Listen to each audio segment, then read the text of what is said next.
Karena ketika kita mendengarkan pakar kesehatan masyarakat aja, berarti kita mendengarkan cuma dari satu perspektif.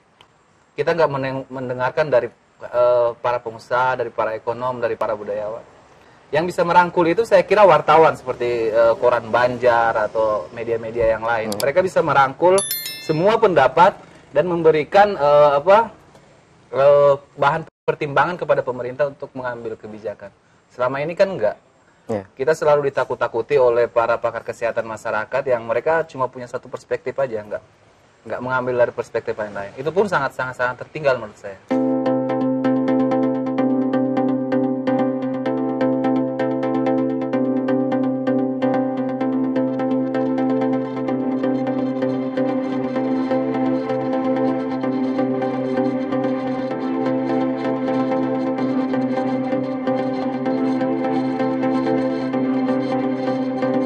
Kembali lagi bersama saya Hari Insani Putra di koranbanjar.net dalam edisi tayangan khusus bagaimana seorang pengusaha bertahan dan bangkit dari keterpurukan di era pandemi sekarang ini. Saya sudah berada di sebuah kafe di Kota Banjarbaru yang bernama Chess and Poet. Saat ini di sebelah saya sudah ada salah seorang narasumber dan kebetulan dia juga adalah owner cafe ini, Bang Randu Alamsyah. Ya. Co-owner ya. Jadi apa kabar?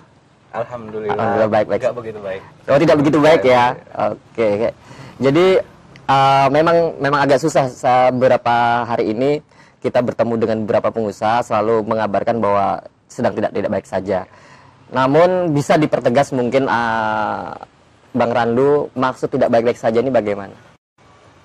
Ya, terima kasih Mas Hari Insani Putra juga kepada Koran Banjar yang telah menyelenggarakan program ini. Saya kira ini adalah program yang baik untuk masa-masa seperti ini karena bisa menjaring aspirasi dari berbagai pihak, utamanya pengusaha yang menurut saya sangat terdampak oleh adanya PPKM darurat ini, pembatasan ini. Malam tadi kita baru mendengar bahwa PPKM darurat ini diperpanjang. Betul. Dan ini saya kira menambah satu lagi paku di peti mati para pengusaha. Jadi semakin banyak paku, semakin cepat pengusaha itu nggak bisa bernapas. Tinggal dikubur aja lagi kalau kata orang Banjar itu. Mungkin gini, bisa diceritakan. Masa pandemi ini sudah hampir 2 tahun dan kita sudah melewati berbagai macam rintangan. Seperti sebelumnya pernah diberlakukan PSBB. Dan sekarang ada PPKM lagi, tentunya ujian terberat. Mungkin bisa diceritakan bagaimana melewatinya dan tantangannya sendiri. Ya, saya nggak ingin terlalu terdengar pesimistis ya. Karena ini kita momen 17-an kita harus agak semangat ya. Tapi untuk semangat, sudah hampir 2 tahun ini dilanda berbagai macam pembatasan, saya kira setiap orang ada batasnya. Maksudnya kita nggak bisa semangat terus, tapi perlakuan yang kita terima dari pemerintah dengan penanganan pandemi ini terus-menerus begitu aja. Jadi kita nggak melihat adanya sebuah terobosan yang maksudnya yang berbeda daripada di awal pandemi lalu. Terobosannya yang masih sama-sama aja, adanya pembatasan walaupun kita tahu bersama, bahkan saya sering membaca, tiap hari saya membaca artikel-artikel di barat, di luar negeri tentang bagaimana cara negara-negara itu merespon pandemi. Saya kira cara-cara yang bagus itu justru cara-cara adalah yang memudahkan orang untuk mencapai apa yang mereka butuhkan.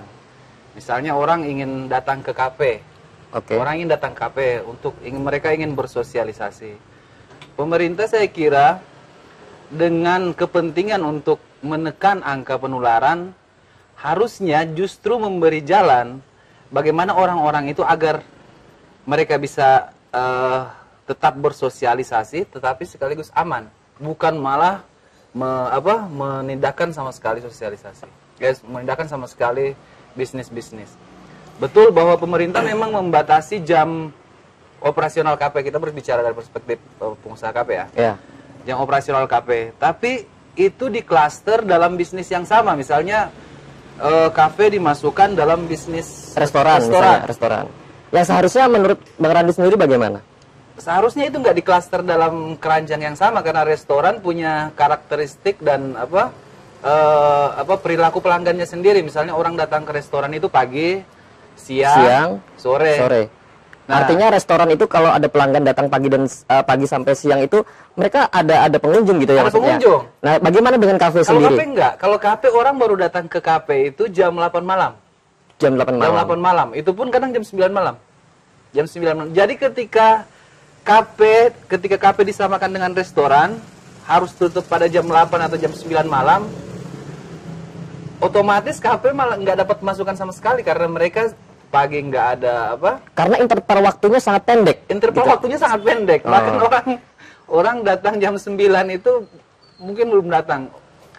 Perilaku para orang-orang anak-anak muda yang suka nongkrong itu biasa mereka malam ya. Oh iya, jam malam. 9 itu masih terlalu pagi mereka nongkrong. Karena mereka datang jam 10. Jadi kita nggak ada pemasukan sama sekali ya.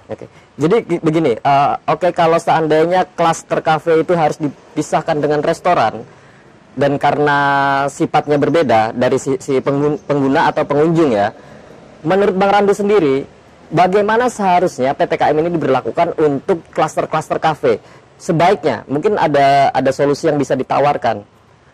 Ya, saya kemarin telah menulis juga solusi tentang bagaimana memisahkan kafe dan restoran ini. Restoran buka dari jam 9 pagi, tutup jam 6 sore. 6 sore. Sementara kafe boleh buka dari jam 6 sore sampai jam 12 malam. Karena jadi, bagaimanapun sebenarnya kalau kita amati Bang Randu ya, kalau kita amati di mana-mana, kafe ini kecenderungan memang dari pagi sampai sore itu memang tidak ada user, tidak ada pengguna. Tidak ada pengguna. Otomatis tutup sendiri. Otomatis tutup sendiri walaupun mereka buka tetap tutup, karena nggak ada yang datang. Tidak ada pelanggan gitu kan. Kalau disamakan, ya itu tadi kafe baru buka jam 8, suruh tutup jam 9, otomatis itu membunuh para pengusaha kafe, gitu ya maksudnya. Ini membunuh dengan tanda kutip ya. Nah, jadi mungkin tadi berarti waktunya yang dibedakan. Waktunya dibedakan.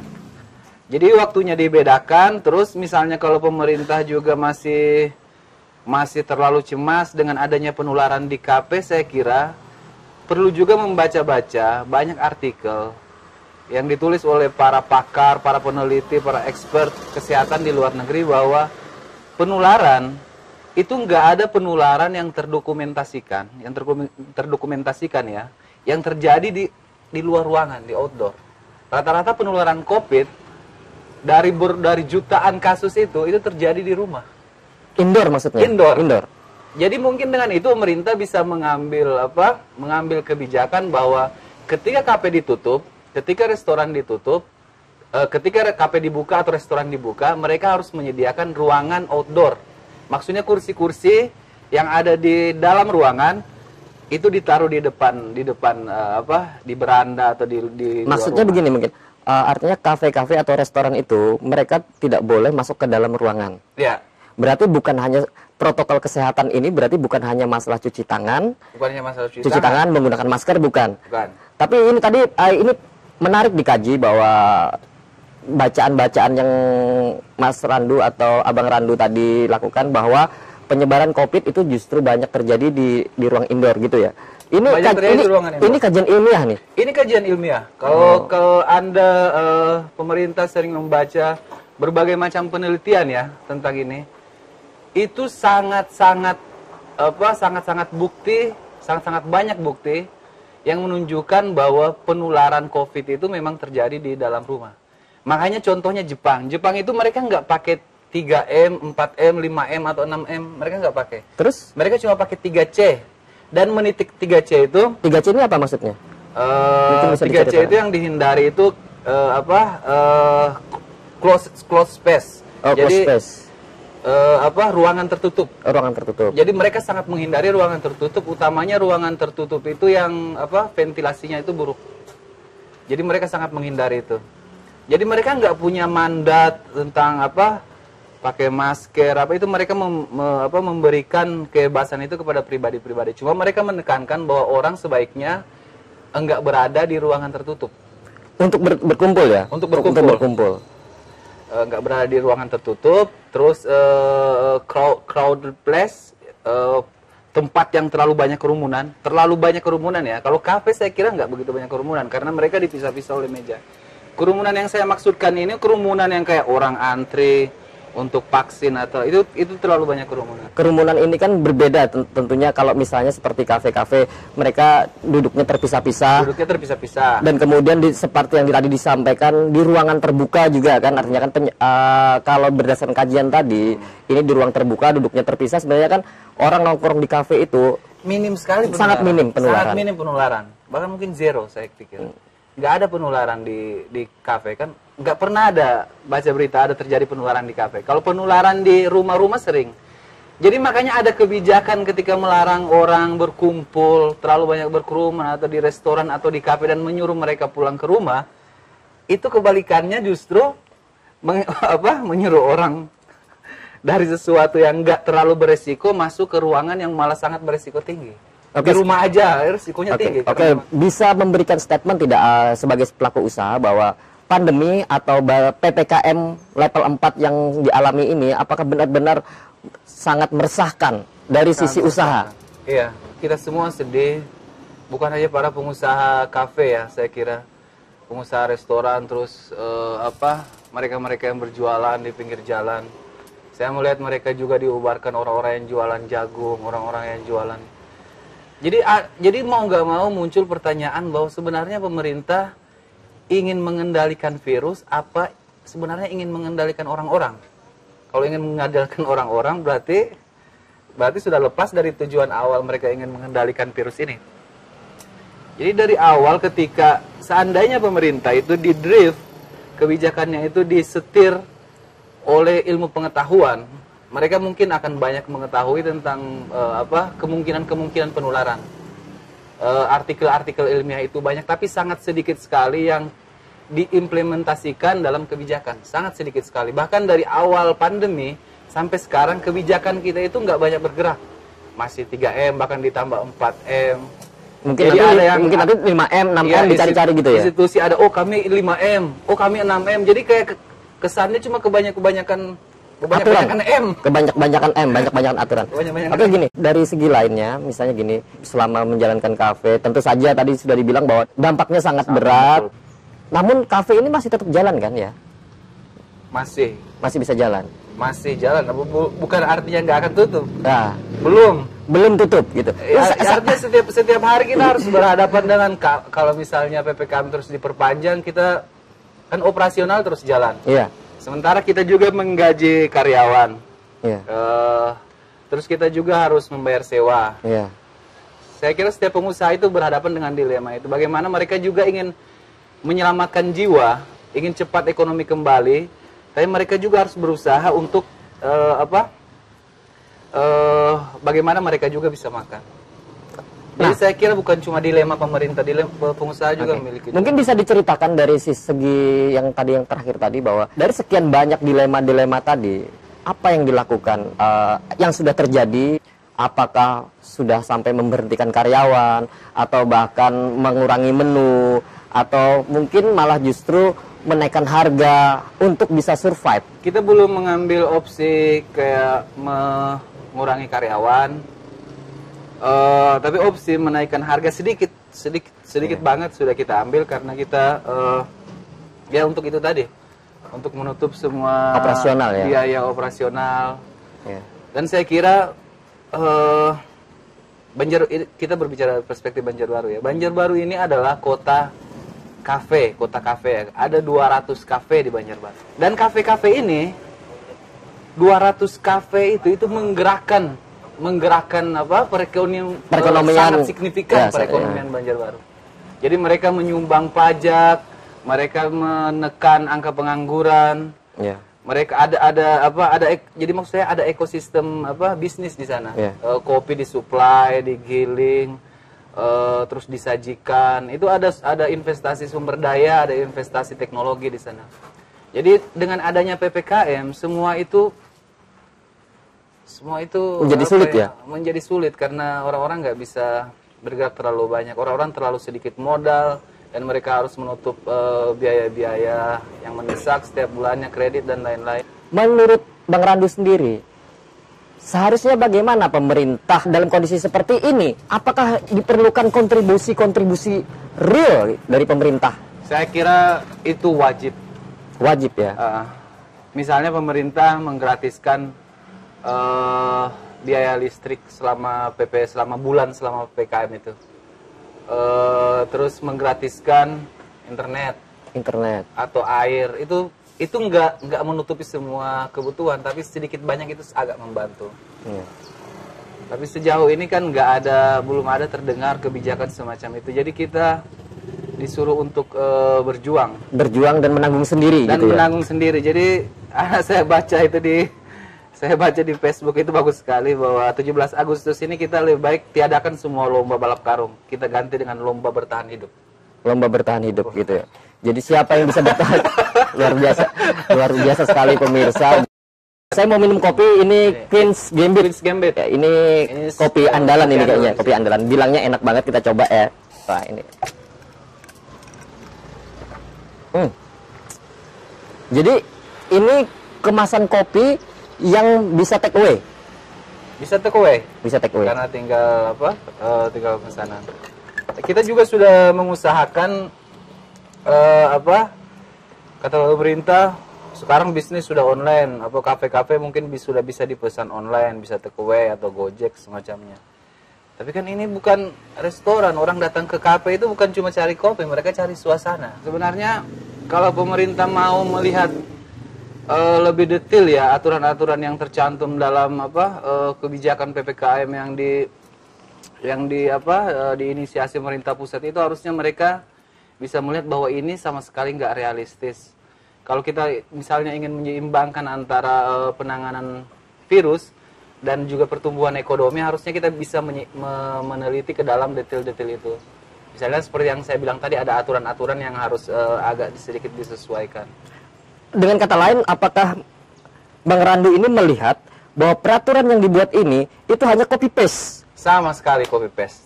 Tanpa melihat secara spesifik kendala-kendala secara lokalitas di sebuah daerah gitu ya. Persis. Oke.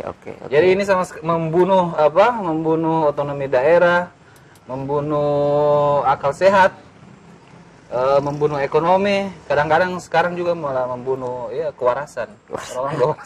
Orang tapi begini, Bang Randu, bahwa program acara ini kan sebenarnya kita ingin saling menginspirasi dan saling memotivasi. Jadi walaupun di tengah kepesimisan dan juga di tengah keterpurukan, bagaimanapun tidak bisa kita pungkiri bahwa dengan adanya PPKM dan masa pandemi yang begitu berkepanjangan ini dan belum ada solusi yang konkret dari pemerintah, ini membuat kita terpuruk, mau tidak mau, membuat kita terpuruk. Nah, bagaimana menurut Bang Randu sendiri mungkin berbagi inspirasi dan motivasi kepada rekan-rekan di luar sana yang mungkin juga sedang mengalami keterpurukan yang sama? Ya. Saya kira ini masa-masa yang sulit untuk semua orang. Saya kira untuk pengusaha sendiri ini masa-masa yang gelap, karena kita harus dikejar oleh berbagai macam kewajiban, sementara kita nggak punya cara untuk mendapatkan membayar kewajiban itu. Tapi tetap optimis lah.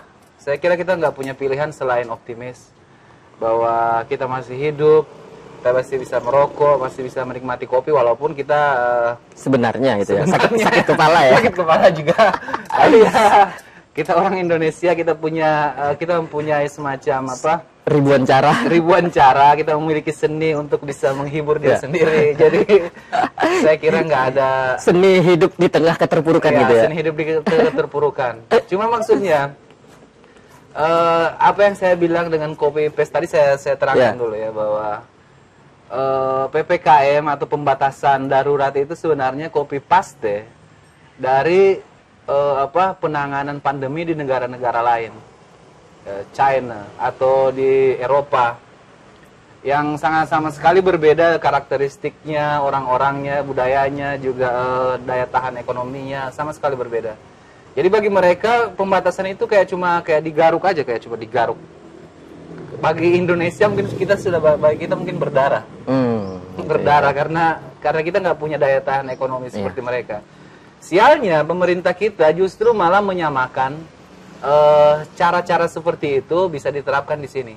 Pemerintah pusat menerapkan cara-cara yang menurut mereka efektif di negara lain diterapkan di daerah-daerah semacam Banjarbaru, Hulu Sungai dan lain-lain yang sama Ya, sekali secara karakteristik daerah ini berbeda ya. sama sekali berbeda. Jadi perlu kajian holistik sebenarnya ini lebih Perlu mendalam. kajian holistik. Jadi pemerintah harusnya tim-tim dalam gugus tugas COVID itu harusnya bukan cuma mendengarkan pakar kesehatan masyarakat, epidemiolog itu bukan cuma mendengarkan mereka, tapi juga harus mendengarkan sosiolog, harus mendengarkan budayawan, harus mendengarkan wartawan. Wartawan saya kira profesi yang harus didengar saya kira wartawan dalam pandemi ini. Karena ketika kita mendengarkan pakar kesehatan masyarakat aja berarti kita mendengarkan cuma dari satu perspektif. Kita nggak mendengarkan dari para pengusaha, dari para ekonom, dari para budayawan. Yang bisa merangkul itu saya kira wartawan seperti Koran Banjar atau media-media yang lain. Mereka bisa merangkul semua pendapat dan memberikan bahan pertimbangan kepada pemerintah untuk mengambil kebijakan. Selama ini kan enggak. Ya. Kita selalu ditakut-takuti oleh para pakar kesehatan masyarakat yang mereka cuma punya satu perspektif aja, enggak mengambil dari perspektif lain-lain. Itu pun sangat tertinggal menurut saya. Ya. Oke, jadi di luar itu Bang Randu, ini semacam diskusi saja. Ada seorang teman juga, dia pelaku usaha kopi. Dia bilang begini, kita memang sedang mati-matian berjuang untuk menangani COVID-19, sehingga apapun resource yang ada itu dikerahkan ke sana supaya kita bisa bertahan hidup. Namun di sisi lain, justru dengan usaha-usaha ditutup itu kan juga sama sebenarnya mematikan usaha. Dan apa bedanya kalau akhir-akhirnya juga ending-endingnya juga sebuah kematian, kan begitu. Namun demikian pemirsa Koran Banjar Channel, kita tetap ingin membangkitkan semangat teman-teman untuk tetap bertahan, saling bergandeng tangan, tetap saling memberikan motivasi bahwa kita yakin bahwa masa-masa ini akan segera terlewati. Nah, mungkin statement terakhir dari Bang Randu, bagaimana untuk teman-teman di luar sana kepada para pengusaha mungkin juga pemerintah, silakan.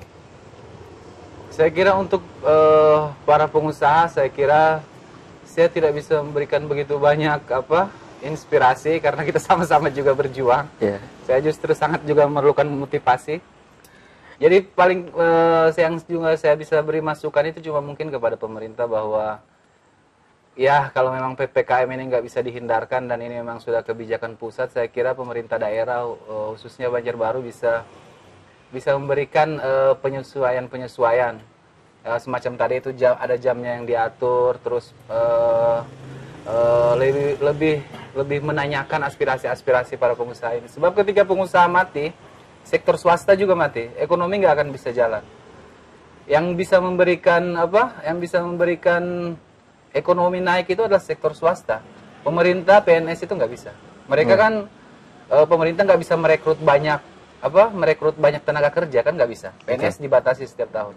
Tapi kalau ketika pengusaha ekonomi naik, sektor swasta naik, mereka bisa mendapatkan banyak bisa menyerap banyak tenaga kerja, pengangguran bisa difasilitasi, dan ekonomi akhirnya naik. Jadi saya kira pemerintah harus agak repot lah, memang harus agak repot sedikit melihat, mengubah sedikit. Oh ini kafe yang sudah buka tadi pagi harusnya nggak buka lagi malam, restoran yang sudah buka tadi pagi harusnya nggak buka lagi malam. Memang agak repot. Yeah. Tapi disinilah diuji komitmen pemerintah dan keberpihakan pemerintah kepada UMKM, pengusaha kecil, dan mereka-mereka yang berjuang hanya untuk sesuap nasi hari ini. Oke, itu saja pemirsa statement dari Bang Randu tadi, bahwa pada poin yang saya tangkap tadi poinnya adalah bagaimana pemerintah daerah memang tidak bisa mengelak dari apa yang menjadi keputusan dari pemerintah pusat, namun pemerintah daerah tentunya bisa membijaksanai bagaimana para pelaku-pelaku usaha di daerah dan kemudian karakteristik budaya masyarakat di daerah itu lebih dikaji lagi sebagai dasar penentuan kebijakan-kebijakan yang ada. Itu saja mungkin Bang Randu ngobrol-ngobrol kita pada sore hari ini, dan mudah-mudahan usaha yang dijalankan Bang Randu ini Amin. tetap membaik, tentunya tetap membaik, dan kita bisa melewati bersama-sama masa-masa yang boleh dikatakan suram ini. Itu. Jadi terima kasih buat para pemirsa Koran Banjar Channel, dan saksikan terus tayangan-tayangan kami berikutnya di Koran Banjar Channel. Sampai jumpa.